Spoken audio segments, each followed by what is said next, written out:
Hi, I'm doctor Sudheer Reddy Anvik hospital నుంచి. So today మనం ఒక షోల్డర్ ప్రాబ్లమ్స్ గురించి చెప్తాను ఒకసారి. షోల్డర్లో యాక్చువల్లీ చాలా మందిలో ఏముంటుందంటే ఇంపింజ్మెంట్ సిండ్రోమ్ అంటాం. అంటే చెయ్యి పైకెత్తడానికి ఇలా చేయడానికి పోయినప్పుడు మనకు ఈ బోన్కి మధ్యలో పెయిన్ వచ్చి ఇంతవరకు లేపుతారు. తర్వాత ఏం చేస్తామంటే అని చెప్పేసి ఇట్లా లేపుతా ఉంటారు. అంటే లైక్ ఇంతవరకు చేయగలుగుతారు కానీ బట్ ఆ తర్వాత నుంచి ఈ భుజం అంటే లైక్ స్కాపులాతో పాటు మూవ్మెంట్ అనేది చేస్తూ ఉంటారు. వీళ్ళకి ఇది ఏమవుతుందంటే మనకు ఒక 4-5 పెథాలజీస్ ఉంటాయి. మనకు కామన్ గా ఉండే ప్రాబ్లమ్స్ గురించి మీకు ఎక్స్ప్లెయిన్ చేస్తాను. మనకి ఏమవుతుందంటే ఈ బోన్కి మధ్యలో జాయింట్ మధ్యలో ఒత్తిడి ఏర్పడడం వల్ల లిగమెంట్స్ ఉంటుంది. రొటేటర్ కఫ్ అనే లిగమెంట్ అనేది ఉంటుంది. ఆ రొటేటర్ కఫ్ లిగమెంట్ అనేది పైన హ్యూమరస్ బోన్ మధ్యలో నుంచి వచ్చేసి కింద ఉన్న బోన్ కి అటాచ్ అవుతూ ఉంటుంది. పైకి లేపినప్పుడు ఏమవుతుందంటే ఇది వెళ్ళేసి ఇట్లా పైకి గుచ్చుకోవడం వల్ల ఇక్కడ మనకు ఒత్తుకపోవడం అనేది జరుగుతూ ఉంటుంది. అది ఎవరిలో జరుగుతుంటుంది అంటే ఏజ్ ఎక్కువైన వాళ్ళలో, షుగర్ ఉన్న వాళ్ళలో, ఓల్డ్ ఇంజురీస్ ఉన్న వాళ్ళలో ఇంజురీ అనేది జరుగుతుంది. కొంతమందికి నార్మల్ గానే ఆ టెండన్ అనేది ఇన్ఫ్లమేషన్ లాగా స్టార్ట్ అవుతూ ఉంటుంది. ఆ టెండన్ ఇన్ఫ్లమేషన్ స్టార్ట్ అవ్వడం వల్ల కూడా మనకు ఈ ఇబ్బంది డెవలప్ అయ్యే అవకాశం అనేది ఉంటుంది. సరే, ఇది ఎలా డయాగ్నోస్ అవుతుంది అంటే మెయిన్లీ క్లినికల్ డయాగ్నోసిస్,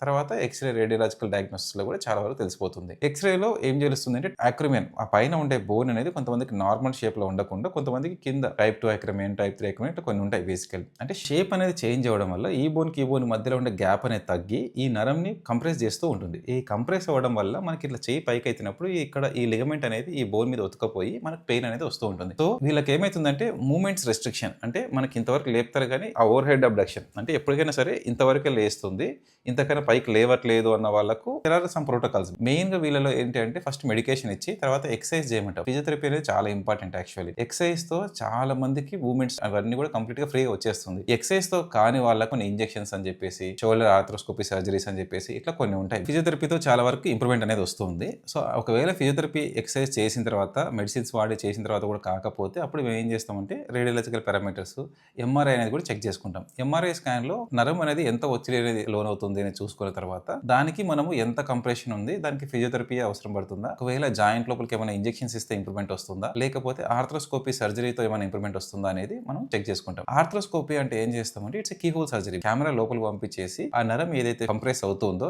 ఆ లిగమెంట్ మొత్తాన్ని ఫ్రీ చేస్తాము. టేర్ ఉంటే టేర్ ని కూడా రిపేర్ చేసేస్తాం. తర్వాత మనకు 1 మంత్ రెస్ట్ చేసి మూవ్మెంట్స్ అనేది ఎక్సర్సైజ్ స్టార్ట్ చేస్తే కంప్లీట్ గా మూవ్మెంట్స్ అనేది కంప్లీట్ గా ఫ్రీ అవుతాయి. సో ఇది మనకు షోల్డర్ ఇంపింజ్మెంట్ సిండ్రోమ్ అంటాం. మనకు ఆ పైన బోన్ కి కింద బోన్ కి నరం కంప్రెస్ అవుతుండడం వల్ల వచ్చే ప్రాబ్లం. దీని గురించి ప్రాబ్లం రెగ్యులర్ గా ఇబ్బంది పడుతుంది అన్న వాళ్ళకు మీకు ఐడియా ఉంటుంది. సో మీరు నియర్ బై ఆర్థోపెడిషన్ కలవండి. He will guide you. Okay, thank you.